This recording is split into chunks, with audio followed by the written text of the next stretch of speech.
misconception that gets a lot of folks going is that it can just be done like that. And so it can, right? People can turn things on that flash in the pan or do some things quickly. And I mentioned before, if we can't tweak it and make it better or kind of think about that, then ultimately that might fizzle out. Okay. So activating data it should be a long-term approach, not a short-term solution to a long-term problem. It's not a Band-Aid. Okay. You need to think about maybe why you got into the position that you're in and what you're going to change about the way you do business and how activating your first party data can help you get there, instead of, I'm going to go down to the show and I'm going to sign up for this 50% off deal at Digital Dealer.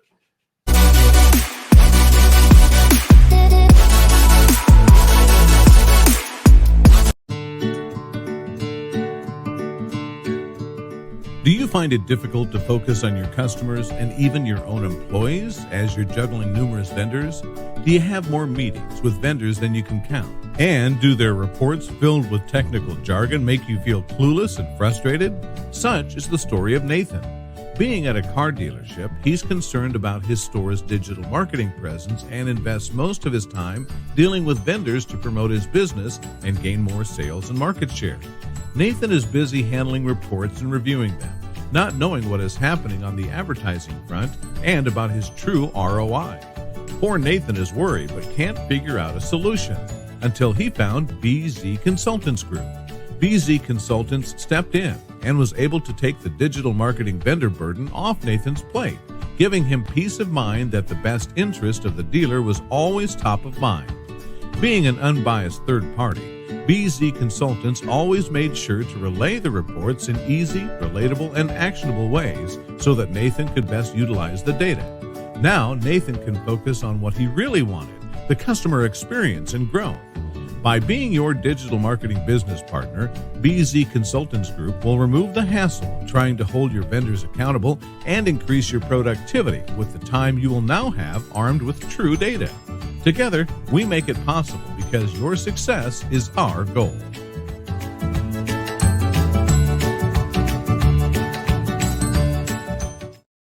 Well, hello, everyone. Welcome into another Facts Not Feelings. We have probably by the skin of our teeth made it into Friday. If it's anybody's had the week that I've had, I really think there's like some weird moon phase going on because it's been a crazy week, but we have made it into Facts Not Feelings, where what do we do here? We are exploring the latest trends and challenges that are facing our automotive industry. And obviously, I'm your host, Brooke Furniss. And to my other side, we have got Brian Davis, who is the Vice President of Sales and Solutions of Orbee. And today we are talking about what? The data. We are talking about the world of data activation and the challenges that come with it. And I'm so excited about this. And Brian, we met a while ago, and obviously there was that initial love of Jordans. Of course, we had that instant connection to Jordans. Yeah. And then we got more in, and we were offline. We're like, okay, so when are we going to go look at some kicks? That's probably the first question we got going on. It's like, when are we going to go get into kicks? And we got comments coming in here of just saying, looking forward to listening to this one, Brooke. Welcome all the here. We've got Bill literally throwing down the gauntlet right now and challenging us, saying, this better be a good one.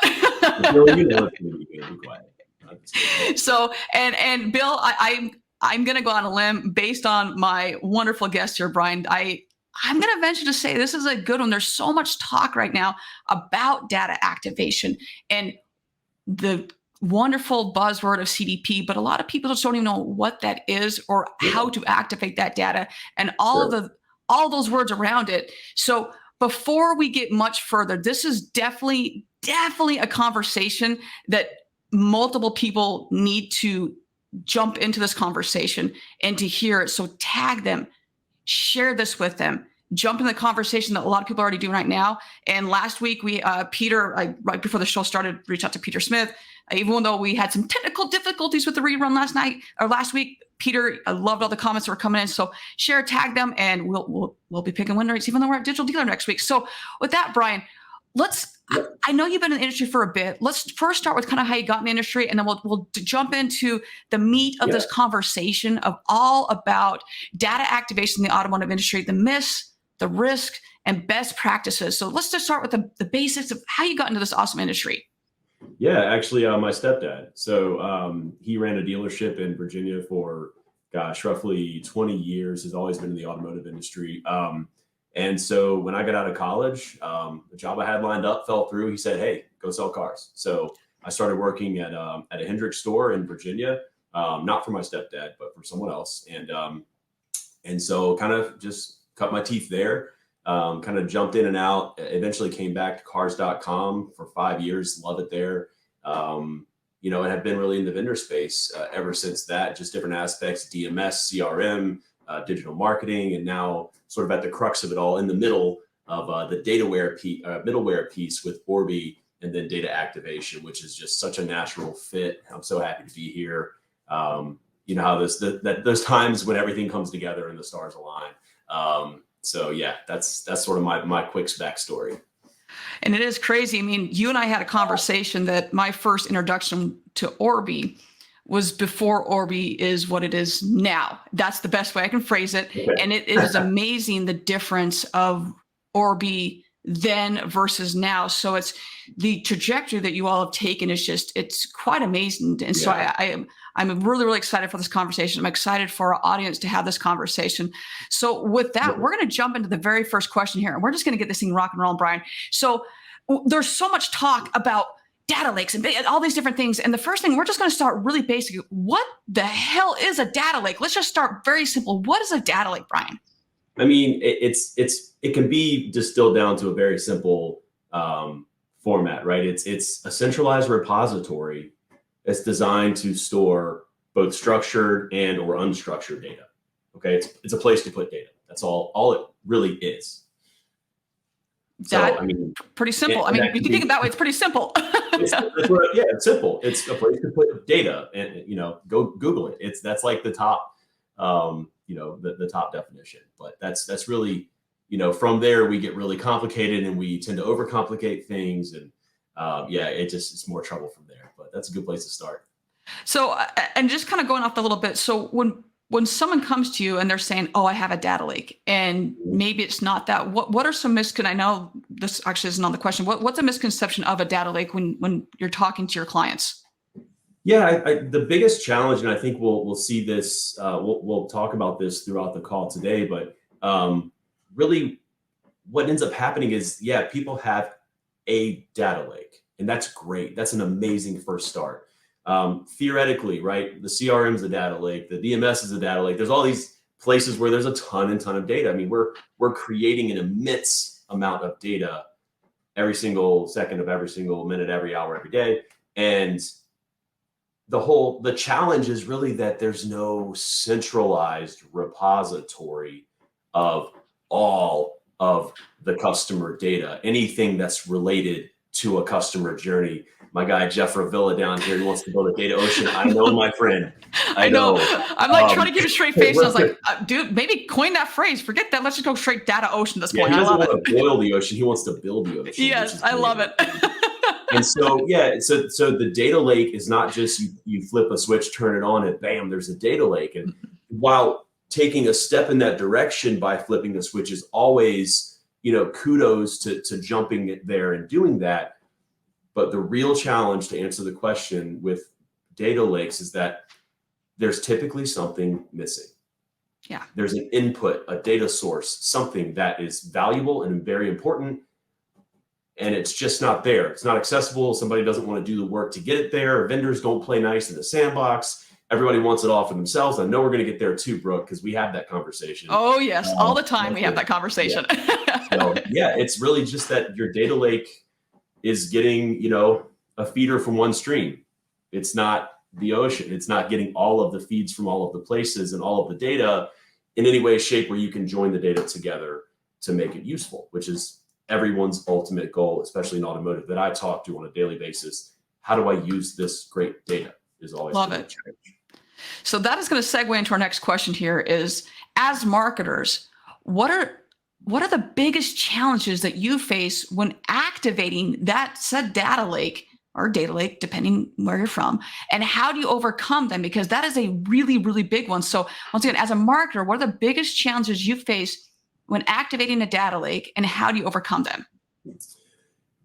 Really, the largest challenges and serving marketers is what Orbee does. Orbee serves marketers and technical teams, right? It's making that data joinable and structured so that the outcomes, right? We want to activate this data lake. That's excellent. 2 thumbs up for wanting to do that. Are you going to activate this data in an incomplete fashion? What's your tolerance for incomplete data? We all hear those stories. Yeah, I mean, heck, I saw from the Acura dealership about a car that we haven't had for 5 years. And I'm like, okay, that's pretty, right? Like, that's bad.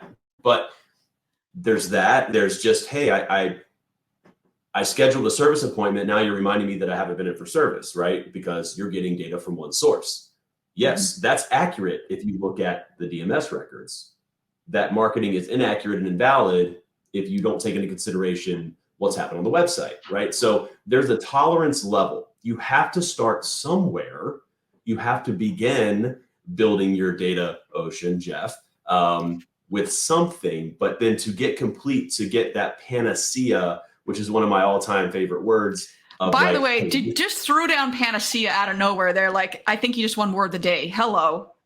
Well, yeah, we got panacea, we got building data oceans. We're gonna knock out a few of those today. Yeah, it's just really, gosh, how do I get all the data? Then how do I make it useful? And a lot of times we kind of stop before we get there because it's really freaking hard. That's the biggest challenge. It's hard to get all that data in the same format and make it so that we can use it and be very confident that we're not going to do the opposite of our intention and turn customers off. We want to turn them on more and push them forward and give them what they need and want, because they're going to buy from somebody. It's who doesn't piss them off the day they go to buy it, right? That's often something what happens. So. Oh yeah, I mean, it's so much of it is, okay, so as you're ingesting that data, what is the outcome of that? So as we talk about bringing this back up here is, what are the biggest challenges? Well, before you even start that, one thing, work backwards, work further. So why are you even doing this?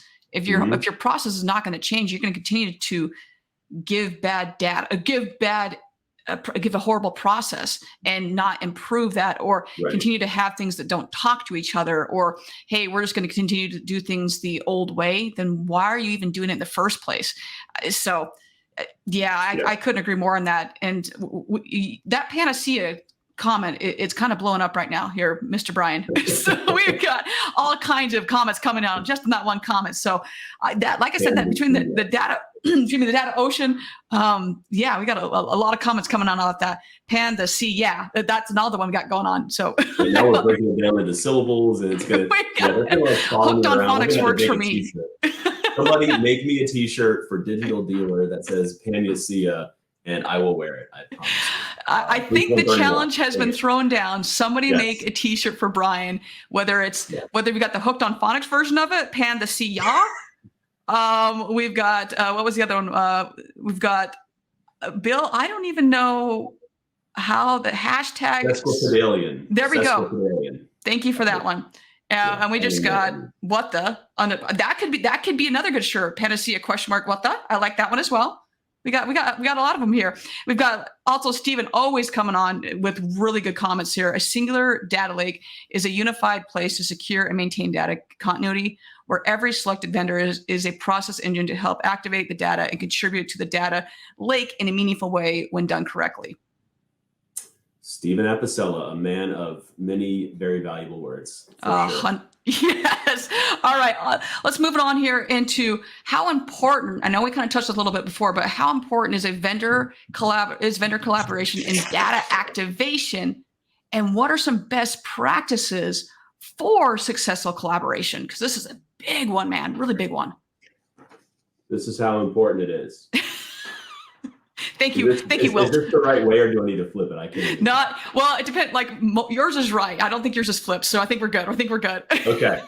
It is absolutely imperative. Okay. If your vendors who maintain pieces of your data, your customers' data, actually, if these vendors who maintain pieces of the customer data that play a part in the customer journey, you have to be able to get that into that place where you can use it, the data lake, or the one of the data lakes, whatever data lake you're going to market with, right? You have to get it all together in order to do that accurate marketing. It has to be, like Ben Hadley is saying, in a timely fashion, right? So 2 years worth of stuff here that hasn't been updated. Okay, there's going to be problems potentially. You're going to run into that. So vendor collaboration, it's not just, hey, here's the feed. Okay. And so, we're absorbing data from dealerships' data lakes that they made themselves out of years and years of DMS data. We're pulling that in, and we're starting to get that kind of re-cleaned and accessible, mixing that with CRM data that hasn't been really cleaned or adulterated in any way. And then we're pulling in website events, and then we're getting stuff from a trade-in widget. And now we got all this stuff, and we're like, okay, whose data is accurate and when? So it's not just getting it in the right place, it's understanding what's been done to it before it got there, and then what you're going to do with it. So you said something before that I really like and want to hone in on for a second, which is why. The why is so important for something like this. This is literally not just, hey, it's on, we're good. And then 30 days later, what's happening? Oh, it's not working. Let's cut the cord. You have to begin with the end in mind. Intentionality is very, very important. So sometimes marketers that come to us and say, I want to do all of this stuff, it ends up sort of going on the back burner because there aren't the right people like you in place to manage the vendors and the relationships, or there aren't willing participants in the dealership to do some of the work, even just relationship management behind the scenes to figure this stuff out to move it forward. So that's one of the reasons why sort of these efforts can fail, is because there's not the collaboration and there's not the research into what's been done to help us figure out how to get forward. It can be very complicated. It can also be easier than a lot of people think it is, but it just depends on what's going on, who the vendors are, what they've done so far. And there are so many questions to ask, which we're going to get into later on, of how, what's the purpose, which direction you're going to go, what type. There's so many questions. So before you ever do anything, having that conversation and that communication with every single party and finding out which works best with you, your people, your process, and with your products. And how is that going to enhance them? If it's not going to enhance because of any of those products or any of those people or anything that we just mentioned, why are you doing it? And once again, as we've talked about so many times on the show, something may be the greatest things in sliced bread, but it might not be the right time for a variety of reasons. So going through that is so incredibly important. So with that, we've talked about the vendor collaborations. We've talked about the challenges. We've talked about what the data lake is. Let's go into this is a perfect segue into what questions should a dealer ask when someone claims they can activate their data? There's quite a few. I think most importantly, you should tell the vendor, thank you for being willing to take this on with me, but are you going to do it with me? Or are you going to do it for me? And what I mean by that is, what can I do to inspect the outcomes and to help you tune it in, right? How can we tweak it and make it better? Have a customer who probably prefers to remain nameless at this point in time, who says, hey, I love all of the great stuff you guys are doing for other customers, and I would love to replicate a lot of that. However, I want to do it very slowly because I don't know that it's going to be well received from all of our customers. So I think that the ability to collaborate with the activator of the data to continuously tweak and make things better is sort of like the marketer's dream. Like I get a lot of questions from pure marketers. Can I A/B test that? Right? Or can I day part that? And it's like, sure, like that's no problem. How would you like to do that and why? So I think you have to understand that there are a lot of set it and forget it's. There are a lot of progressive set it and forget it's out there. You got to ask that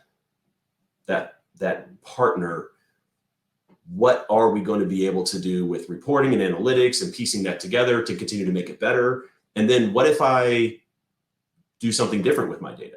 Like what if, let's say, for instance, you have this data activation product and you go from one DMS or CRM to another?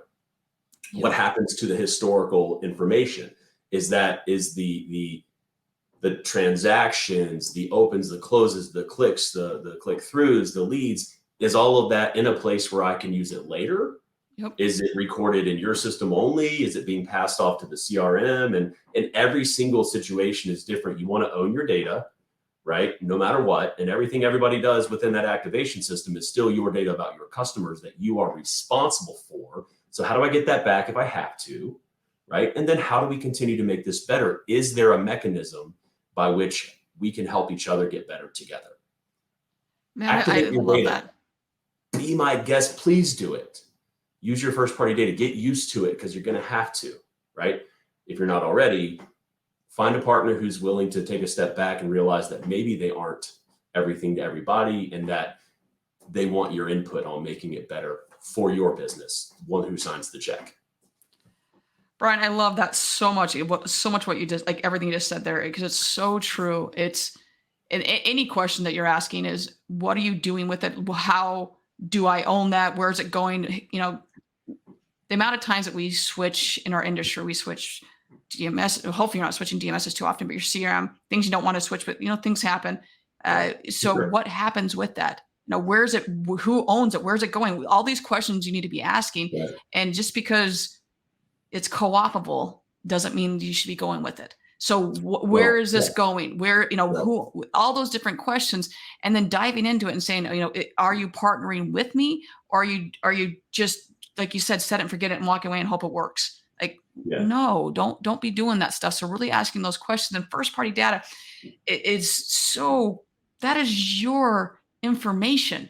And yet you're just, that's your information. That's a really good point. And I didn't know if you were going to get into it this early or not, but the question of, hey, how can I get my data to use it somewhere else is important. But also, I understand that if I'm a dealership and you're activating my data, you're activating it in a system that I don't own, right? So does that data exist in a partition, a part of your system that's just reserved for me?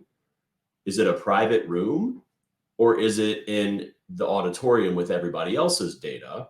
So to know, like, hey, we'll talk about this. I think we're going to talk about AI for a second, but like, hey, if you're going to do this for me, can I be assured, or can you prove that this data is not going to be blended with a whole bunch of other people's data to build some sort of model or some sort of audience out there? We'll talk about audiences, but is it just my data that you're activating for me, or is my data helping you do something bigger for other people as well as me? And therefore I'm competing against myself down the line. You've got to draw a line in the sand and say, this is what I'll work with. This is what I won't when it comes to how your data is treated behind closed doors. Sorry, that's a whole show. And the amount of, and I know we're going to get to that. And so hold on, ladies and gentlemen, because we'll definitely get to that amount. Hey, are you, so I don't want to spoil, but we're going to get to that. Let's go with the next one of what are some common misconceptions? We didn't do this one already. What are the common misconceptions that people have about data activation in the automotive industry? And this one, I think we can do an entire show on this, but let's start. There's like the main ones. What are the common misconceptions that people have about data activation? The misconception that gets a lot of folks going is that it can just be done like that. And so it can, right? People can turn things on that flash in the pan or do some things quickly. And I mentioned before, if we can't tweak it and make it better or kind of think about that, then ultimately that might fizzle out. Okay. So activating data it should be a long-term approach, not a short-term solution to a long-term problem. It's not a Band-Aid. Okay. You need to think about maybe why you got into the position that you're in and what you're going to change about the way you do business and how activating your first party data can help you get there, instead of, I'm going to go down to the show and I'm going to sign up for this 50% off deal at Digital Dealer, which we're not doing, by the way, and say, I'm going to try this for 3 months and it's going to fix everything. Because, I mean, look, it's a different way of doing business for many, and that's a misconception. Now, I will say there are a lot of great solution providers out there who've done a great job, and they can provide some solutions and are continuously innovating, right? But they're fewer than you might think. So so much so that the FTC is actually cracking down on how some of these people advertise on a B2B basis. So we'll get to that later. I've got Joseph saying the partition question is great. In the old days, quote unquote, old days of SCO Unix, you could genuinely partition drives and isolate data. Used, for example, for HIPAA compliance. Where are your partition data? Well, what he's really saying here is are you, well, this is part of what I was going to talk about in AI. So yeah. Joe is like ahead of the game here. Yeah, Joe, we're getting to that. What he's really saying is like, well, Joe, what are you doing? You reading down our thing here? Come on. No, Joe, we literally have that question teed up for you, buddy. That data. Let's just wait. We'll get back to Joe. How about that? I don't want to get Joe, that's like, we're like 3 questions away, 3 or 4 questions away from that. But Joe, you're reading our mind here. We should have just, we'll come back up here. All right. So let's go with the next, let's go with the potential risk question here. So let's go with, what are some potential risks associated with data activation, and how can companies mitigate those risks?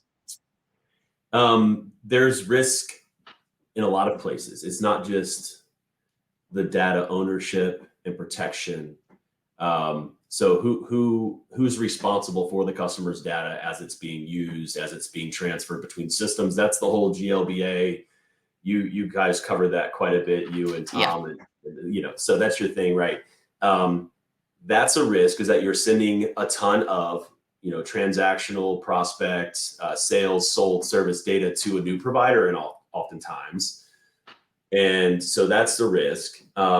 The data risk that I want to kind of focus on more is like from CX perspective of, okay, you're getting ready to turn on some messaging to people that are in the CRM, right? And understanding, hey, did those people opt out of being communicated? Is that being kind of resolved in the new system that's activating? Or are we going to go at this pool of customers and try to reactivate them from another system and sort of kind of get through a loophole in marketability?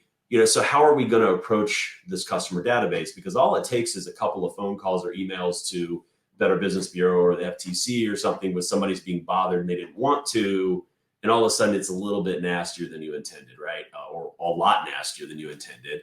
So just understanding what steps have been taken to mitigate the risk of over communication, sharing data without intent, and just making sure that that person, overall customer experience, damn the legal stuff, is, are we going to be sending somebody a message that they might even care to see?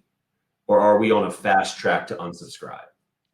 Right. Yeah. And that's what I really want folks to focus on when I talk to them is, hey, maybe you have to start broad to get an audience and to get some segmentation, but be careful, go easy on them, and then start to turn up the heat when they show intent, when they respond and show that, yeah, I am interested in that. Great. Let's go the step further. Let's continue the drip. But let's not just throw it all against the wall for everybody and see what happens. That's a big risk in first party marketing. What I think is going to be the focus is, how does your marketing affect your brand when you can't just buy more audiences off the street? It's going to be much more important to focus on. We can't just write a check and make it go away. Yeah. Right. Look at what's happened in reviews over the last 10 years, right? People just wanted them to go away. I'm going to cancel this vendor because the review's there, and that's the vendor's fault. No, it's not. No, it's not. It's not. No. It's their fault. You can see it. Yeah. Or your process. It could be that people in process could be a big part of it. Right. So that's the big risk. How is it going to be activated? Are you familiar with and comfortable with the ways that your customer is going to be reached, because your business is responsible for what happens between you and that customer in the course of selling, servicing cars, parts, financing, what have you. Yeah, and this was not on this at all, but just in general, when you're looking at, we're just going to continue to send out lease and finance specials to 20,000 people, just think, would you personally want to receive that? And in any way, is that personalized to that person?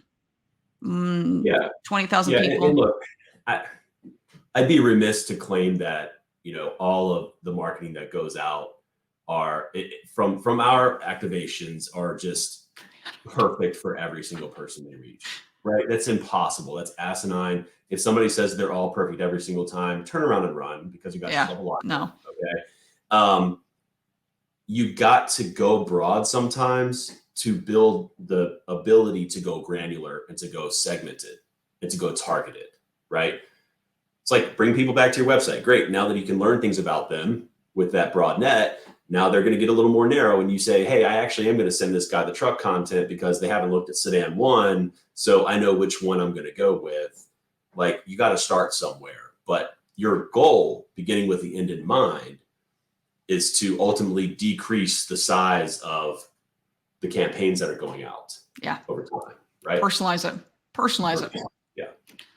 So that brings us straight into how can companies effectively measure the ROI of their data activation efforts? That's a good question. There's you're good at this. More analytics than you could possibly imagine, which in our industry, I think that there's a gap in the analytical focus of our industry. And I think it comes down to manpower and understanding, deep analytics. And hey, I'm not the reporting guy on our team. We have some very, very smart people that can pull the story out of the data. I think you have to really think about not only, okay, how many clicks and how many things happened, on the report, but you have to sort of look at overall, like, marketing automation and data activation should directly correlate to CSI. It should directly correlate to the time to sale decreasing. It should directly correlate to retention, right? It shouldn't just be how many clicks did I get this month, right? But it also needs to be, it needs to be said that starting an activation and having a good month doesn't mean everything's fixed. Or I've been doing this for 3 months and things are getting worse. Well, maybe you ought to look into, maybe we're sending too many messages and it's turning some people off, and we should, we're making a major change in our business. So part of it is a little bit seat of the pants, but a lot of it is numerical. But as you know, with marketing, it is very challenging to give one particular thing all of the credit or no credit. It's just not the right way to do it. Multi-touch attribution, return on ad spend. Got some very, very smart people that hang out with us that talk about the different methodologies. Some of them that just spoke up on the call here are very, in the comments, very, very big on the engagement, the retention, CSI, the total efficiency of your marketing. So it's not just Google Analytics, I'm telling you. It's way deeper than that. We've done quite a few shows on as well at Google. As great as Google is, it's just a tool in your tool belt. If you're looking at to measure everything, you're going to be sorely disappointed. Sorely disappointed. Another thing I like to say about that single view analytics, if all you have is a hammer, everything looks like a nail. Yes. Yes. Very much so, my friend. Very much so. So let's get into AI a little bit here and in machine learning, and what role does AI and machine learning play in data activation in the automotive industry? Seems to be a lot of talk about this right now.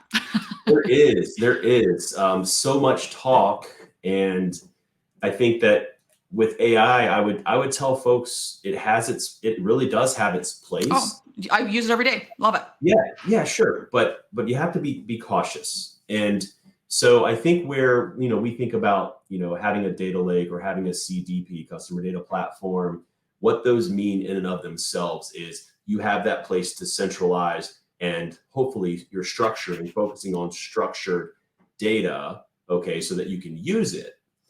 Now, at the beginning, where AI kind of fits into all of this is that structured, complete, solid data about customer journey is a great place for AI tools to reference so that they can do their job, right? Like you got an automated phone system or what have you, they're running off of maybe DMS data, so they have a limited view of what's going on in your world, whereas a data lake or a CDP that's really got all of the endpoints of the customer journey connected can provide a better platform for that AI. So think about like what's the big rub with ChatGPT, especially in the earlier versions, right?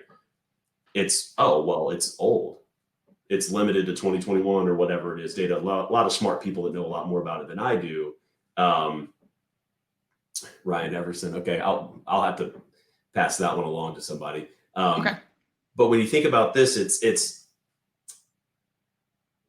is that AI just using your data, or is the AI using the whole automotive industry's data? So when we think about activating data, again, like that partition of the database, is it just you? Because when you have like a phone system or you have a chat tool, I think where we want to go with this is that AI tool that does such a great job at kind of replacing people and doing things consistently, you want that to be representative of your business and your brand, right? So like Facebook is going to get ready to kill it with AI because they're kind of like going away from metaverse and moving into AI, but like they're going to be able to look in your phone and see pictures you were at a wedding and who the people were and create a post talking about, oh, I had a great time at the wedding with these people, blah, blah, blah. They're not, that's you, that's your life, your business. It doesn't relate you with every other wedding that happened that weekend, right? So think about this as a dealer. You've got a lot of dealerships you compete with, right? Do you want all of those people's data and bad habits and what have you, pricing, history to be in that pool of data that the AI goes from and leverages? Or do you want to focus in on yours? So I think AI has a lot of good places. We're working on, hey, how can AI help us do things with data to sort of focus and centralize and structure different data sets and work on that. So there's a lot of work to do. I just say be cautious. Try to understand what AI really is. I'm trying to learn about it all of the time. And then what am I going to feed into this tool so that it actually does its job well? That's kind of where I'm at with it right now, where Orbee's at with it. But yeah, I love learning about how to do things more efficiently. ChatGPT is a game changer for tons of folks. Content, building job descriptions. Hell, maybe you made all the questions for this with ChatGPT. I don't know, but there's a good chance of it. Good chance of it, actually. Yeah. There's a huge place for it. It's going to keep getting better. Just think about, are you part of the industry? Yes. But do you want to focus on that when you talk about why you differentiate, how you brand? So Ryan Everson, the man, myth, the legend. Yeah. He knows his stuff with AI. You should pull that guy in here to go. That's like 4 shows. Right there. There's so I first started this, we're 108 episodes in. I made a list, whoever, and I've got Ryan and I don't know if we've ever actually shook hands. I obviously know Ryan from Digital Land, whatever. And I've got, see if I can ever get Ryan on my show. Will Ryan ever come on my show? And so Ryan, at some point I'd love to have you in the show. Just we have never officially met. So I was I don't know if I can just reach out. He's like you said, Mammoth Left. I'm I'd love to have Ryan on my show. And Ryan, I've got your comment up here. I know that Brian said offline. So yeah, there we go. No, I mean, it's just about the, blocking middleware. I'm not going to pretend to be technical enough to understand that piece of it. So we can definitely connect on that, and we will get that answer for sure. Awesome. I would assume if our business is riding on it, that we would figure that out. So yeah, definitely. Thanks for the question there, Ryan. All right. So I think we've had quite a few questions about the first party data. So with that we're at that point now where we've had quite a few questions about that. And so how do you see the use of first party data evolving in automotive industry, and why is it so important? And I guess we've answered part of that because people keep asking about it in the chat. So Brian, hit us with it. How do you see this as the first party data evolving in the automotive industry, and why is it so important? Yeah, I mean, first party data is it's not the only thing you need to focus on right now, but it is something that you have to start really building a plan for and understanding better. So, people say cookies are going away. Well, look, third-party cookies are going away.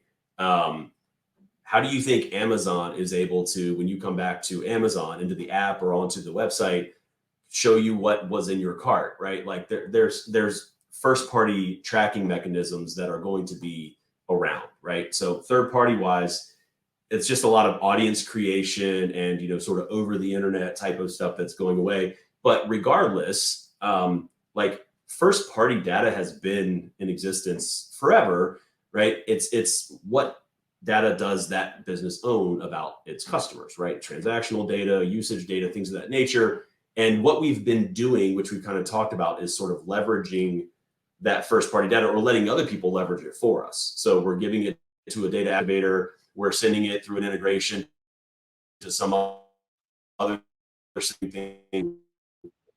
Okay, it's storming in Virginia right now. So yeah, we're good. We're good. Yeah, I think that the focus needs to be activating what you own. So you own first-party data. Nobody's going to take it away from you. You know things about your customers, and there are opportunities, ways for you to actually go in and make better use of this data, actually sometimes using third-party information, validating data, understanding what those customers are doing. Since you have the rights to knowing things about them, dealerships just need to understand, okay, if I have data in my systems and I'm not using it, that's basically like not investing money. That's like putting cash in a mayonnaise jar and burying it and not trying to get interest on it, right? Like there's residual value to collecting, structuring, understanding, and using the data that's happening in your store, on your phones, on your website, on all of the chat tools that are on your website, the digital retail tools. That is all first-party data that you own, but oftentimes it's not put together. So what I would tell people to start with is understand all of the places where data is collected about your customer. And it's not just the transactions or the appointments that are in the CRM or the deal that was worked and stored in the desking tool. This is everything that happens prior to you having a chance to transact, everything that happens after you transact and people are coming back to look for things, service scheduling, warranty information, parts, all of that. It's all data about you and your customer together. And just think about that. It's not a game of how many leads did it get me. It's how much do I know and how can I use that information, right? And it's what the rest of the world does to all of us all day, every day, to try to get us to be, subscribers to their program or use their services. It's just that automotive has been so focused on how am I going to sell the next car, right? Or how am I going to service the next car versus what am I doing to build that lifetime value? So if you can look at first-party data as the means to increasing the lifetime value of your customers and the revenue per customer over time, then I think you'll understand why it's so important. And it is not chasing the goals of 1 month versus the next. Okay. I mean, that's important too, but it's a long-term investment. It so is. I mean, you look at, we had Kevin Fry on a couple weeks ago, and he was talking about Kroger and just, how Kroger does, it's amazing what they can do with it. And I'll take it, there's so many companies outside the industry that have dialed this in so freakishly well. I was texting with a good friend, Darren Weegley, he's with Car Now, and he sent me, he's like, Brooke, I've got some shoe questions. I need some help. I was like, yeah, okay, no problem. So he literally sends a picture over to me, sends a link to a pair of a brand of shoes that he's like, hey, what do you think of these? Within 10 minutes, I'm getting targeted on Instagram and every other platform for these kicks. And I was like, these aren't even the shoes that I would ever wear. Like, I'm already getting targeted from every other platform. And I was like, you've got to be kidding me. But it's just amazing how all these other companies out there have got it so dialed in. They know whether it's Amazon, whether it's Target, they know what we're going to buy before we are ever in the market to buy that. Like, they know our shopping patterns so well. Do they know you're going to buy it, or do they know that you might be interested, so they're going to push you to buy it? Both. I think it's both. Yeah. So like, I mean, I'm thinking about it, just look, that's the, oh my gosh, how do they know I wanted to buy that, right? There's all sorts of ways to put that together, Amazon data about what people are buying and all this stuff. But when you think about a dealership, there's very simple, low-hanging fruit that we aren't paying attention to. So like part of our technology plugs into, different widgets and things that typically don't give you a lot of data. Let's take service schedulers. What if I could tell you about the 500 people that tried to make an appointment that never got to the conversion, so you never even knew they were there, right? What would you do with those people? That's not activating to get you new opportunities. That's activating data, first-party data, to take care of your customers. Unfortunately, if you can't see how far that person went through a service scheduler process and they don't make it out the other side, you can't know whether they stopped on transportation or whether maybe an appointment time didn't work for them, or hell, they might not even know what kind of car they drive. Yep. Right? But the light came on the dashboard, so they went to the website. Hallelujah. The marketing worked, but the execution's terrible. So a lot of what we're talking about is not dream up a way for this person who wasn't in the market to buy a car. It's taking a look at the 95% of people who didn't ring up a conversion event, right? And figure out why and do a better job of making that easier. Because now they're already here. You paid the 50, 100K a month to get them here to do the things that you do. You're just not listening to them as they try to do it or trying to help them figure out what the next steps are. That's where first party data right now with data activation, it's not a pie in the sky. No. People are doing it. Hell, people are looking at what shoppers are looking at in one of their 40 stores, 50 stores, and saying, hey, you know what? We don't have that here, but we got it in our other store. Let's make sure that person who searched for a car that doesn't exist on this website gets served that ad on the back end somewhere else. Yeah. And all that exists, and it happens right now today because those dealers are paying attention. Yeah, right? It's there's so much you can do right now. So how can companies ensure that they are using data ethically and transparently? And what are some common pitfalls to avoid in this area? Yeah, I mean, that is a kind of a long question, but you do want to make sure, going back to what we kind of talked about with, what to look out for when you're activating data, you really want to be aware of the methods that the company is going to use to activate your data. Like when you're choosing a partner, are they willing to, let you own your own ad accounts? Are they willing to send the emails through your email sender? Are they hiding things? Do you get the feeling that something's not going on? And then certifications are a big thing. Like we're right smack in the middle of a ton of certification. We've already gone through one for JD Power and Automotive Mastermind and Amazon partnerships and stuff. So like there's a lot of sort of like infrastructure and security related things that really need to have been done to make sure that your data is just going to be secure. But you got to think about the way that company wants to transact business. Yeah. Right. It's like my grandpa used to say, hey, if it looks like a duck, quacks like a duck. Right. You've got to be able to feel that out, have face-to-face conversations. If you can get next to somebody in person who's high up at that company to understand how they're doing business, if you get a good feeling, like it's really important to trust your partners in that way.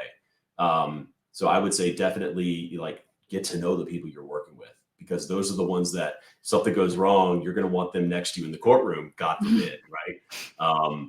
That's just really important to me as a person. I think us as a business. Okay. So we'll snowball that right into there's obviously multiple ways you can do this. So one-stop shop or multiple partners for CDP marketing and ad automation. What is your take on this? I think it has to be either or, possibly both. One thing that's very rare in automotive is that there's going to be a company that says, hey, we'd love to collaborate with a competitor. And it's the way that things need to be. I mean, Salesforce is a humongous company. Look at their app marketplace. They know that not every customer is going to be able to stop what they're doing, pull in a humongous, new tech company and say, you know what, give it all to these folks. So I think you need to work with people who are willing to, even if the integrations don't quite yet exist, somebody who's willing to get on a call with a competitor and say, yeah, send us some events. We'll build an audience for you. The dealership can use it or you can use it. You have to be able to start getting into those sort of, dark, dusty closets of keeping it all to myself as a vendor. So, when you see press releases about collaborations, a lot of times this is just based on a phone call that happened where there's a refreshing amount of willingness to share and try to make products better for the dealership and for the consumer, most importantly. So I am a huge fan of open.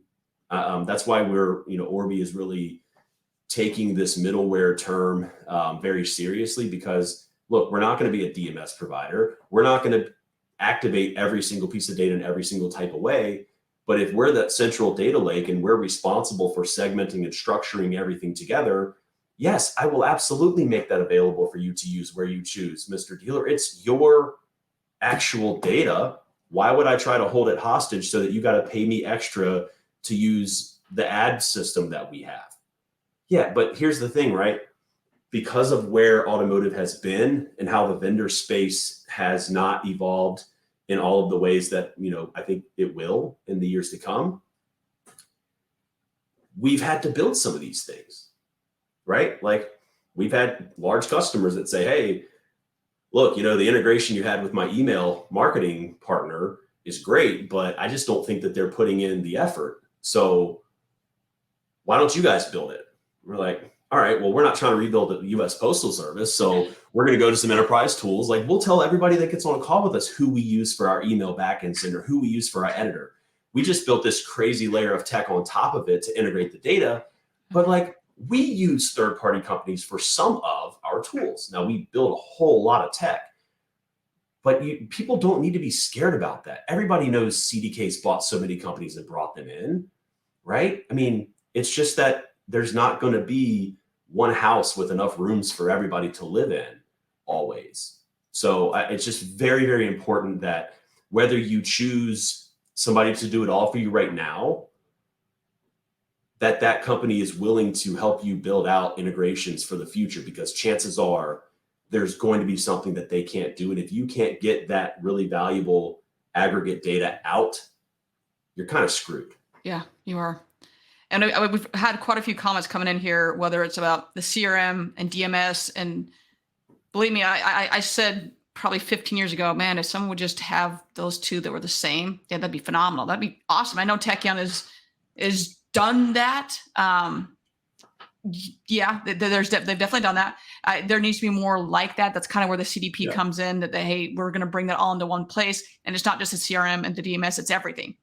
So I know we've had quite a few comments like that coming in here, and I just have to bring up George's one more time, because George, no joke, I literally just brought this up before we jumped on here, had to talk to 2 clients today and just said, for the love of the holy, stop using your damn iPhone and your freaking cell phone to text people. Now, if it's through a secure app, that's different, but please. So as George is saying, dealers, stop allowing your salespeople to use their mobile phones and send social security number, date of birth, and PII, personal identifying. And it's illegal to call, like, unless you're using a secure system. Just stop. Just once again, the more you know, please stop doing it. One place that people don't really think about, Graham Leach Bliley and HIPAA came about at the same time in the late 90s. Mm-hmm. One just really got enforced before the other. So if you want to go look at where dealerships are headed, go look at the security and the interconnectivity and regulations that hospitals and healthcare companies have to do when they're sharing data, and you will pretty closely understand where your dealership's going. Oh, yeah. And before I got into the automotive world, I was in the medical field. So it's like, yeah. So we'll wrap up here with probably the last question. I don't know if we'll get the very last question. We'll just end with third party. So with third party cookies no longer relevant, what alternatives are available for tracking user behavior and personalizing the experience?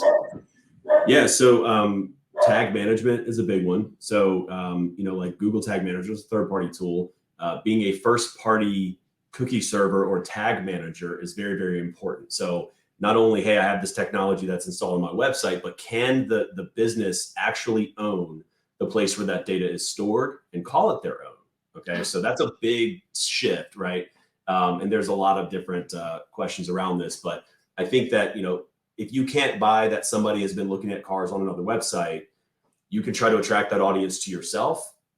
and then make sure that once that audience is there, that it's not being sold out the back door. I think just being able to have your own tag management tool, it's called DMP is one word for it, data management platform, tag managers, consent management, the ability to orchestrate what is happening on the website between tags is very, very important. And then, a big key is not letting tags load on your website that don't need to be there, right? Does somebody who does a service schedule need to see everything about a customer that's happening? Probably not, right? How are you going to actually coordinate that data sharing on the website in real time? He's got some technology for that. We actually started working with Honda. We're doing tag management for all Honda sites for tier 1. So that's really cool.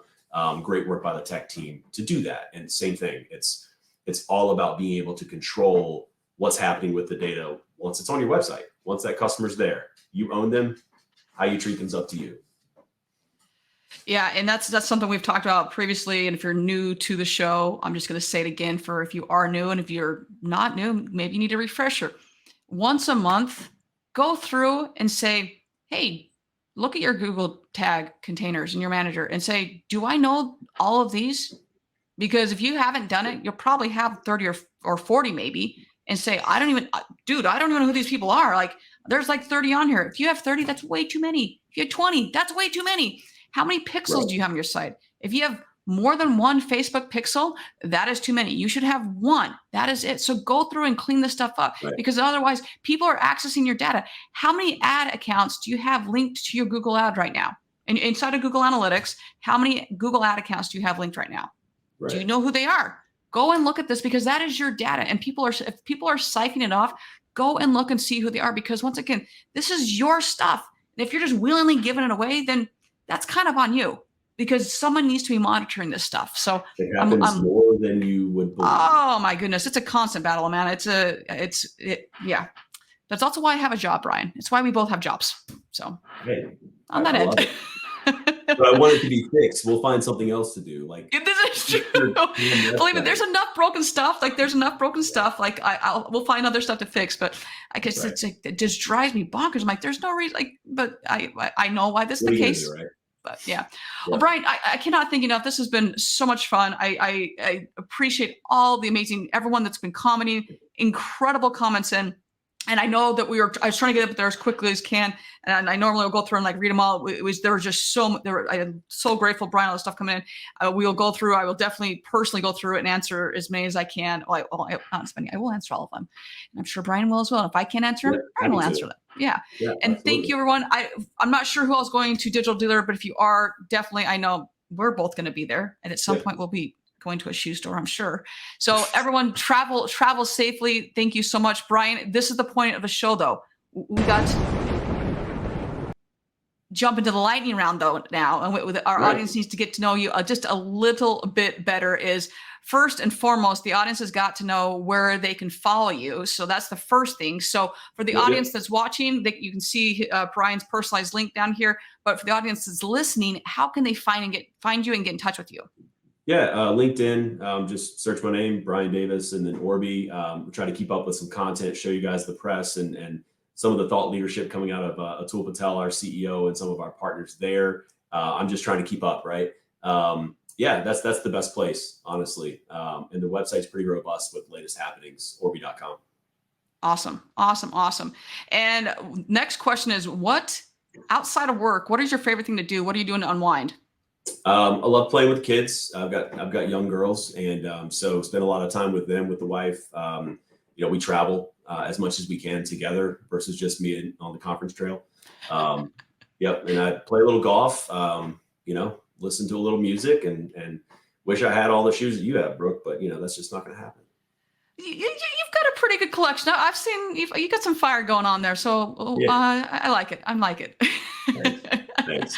No longer the most important thing in my life, but that's like my downtime, like to keep me sane. That's what I'm doing here, man. All right. Fun. Well, favorite vacation spot. Where are you going? Charleston, South Carolina. Nice. Ooh, I like that. Very nice. All right. Whether it's in life, personal, or in business, how are you distinguishing facts from feelings? A lot of it comes down to the gut. trust. And, you have to do your research, find out what other people are saying. But as a very wise man, Gary Ledoux told me, is that, you got to hear what people are saying. You got to research, but you got to understand that sometimes what is put out there in the internet is unfounded or based on emotions. And so you do need to temper it and take it kind of slow as you're creating, your own mental repository of what's fact and what's feeling. So true. So let's go with what do you love most about this industry? People. Love it, man. Same here. Absolutely. All right. We're going to end with, what is your favorite car? Oh, favorite car. You had to do this to me. Oh gosh. Because I never had it and I always wanted it and I will get it one day. It is a Phoenix Yellow 2001 Acura Integra Type R. I've actually had the Integra, I think twice or 2 or 3 times on this show. It's a very good vehicle. Good choice, man. Good choice. Yep. All right, everyone. It has been, Brian, like I said before, thank you so much for being on the show, man. You're always bringing just wealth of knowledge. As you can see, everyone, it's great. It's a very timely topic, but a much needed topic, because there's so much around this that it's just a lot of unknown, and it's a lot of either misinformation, bad information, and just knowing, hey, what do I need to know? So appreciate you taking the time and educating everyone on that. That was a tough one for me to get out. Everyone travel safely to Florida. Yeah. The quick brown fox to jump off the log or whatever it is. So, all right, everyone, have a wonderful rest of your day. And as always, find a way to certify today, help someone. I don't care if it's a kind smile, find a way to help someday. And with that, everyone, have a wonderful rest of your day and a end of the month. All right, everyone, we'll talk to you soon. Thanks.